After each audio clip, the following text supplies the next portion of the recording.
Hello, welcome to Intellify. How did Sati Pratha get abolished in India? The abolition of Sati is one of the first things we are taught when learning about colonialism in India, about how Raja Ram Mohan Roy, a 19th century moderate leader from Bengal, advocated against the cruel practice of the burning of the widow as a way to guarantee that both the widow and the deceased husband would reside in heaven. Sati had become a hot topic in colonial Bengal in the early 19th century. The British argued that Sati was not practiced in order to send the husband and wife into heaven, but because widows entitled to some of the family property after their husband's death became a liability due to the fear that they might claim it. The aim of the British was to prove that religion was the basis of the existence of the people of the Indian subcontinent. In 1813, the law that allowed sati was modified, according to which there was now a legal sati and illegal sati.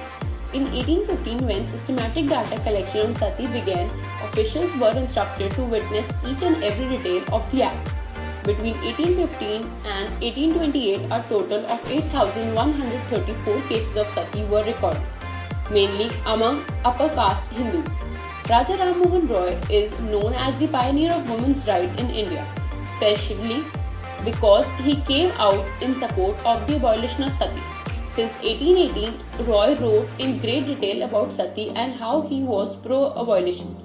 Roy argued that Hindu scriptures did not condone or encourage sati, and his views resonated with the British argument that widows were coerced into the pyre of material gains.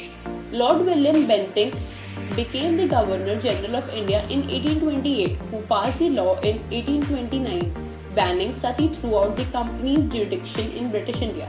The act was made illegal and punishable by the courts. The Hindu conservatives had a different, straightforward point of view.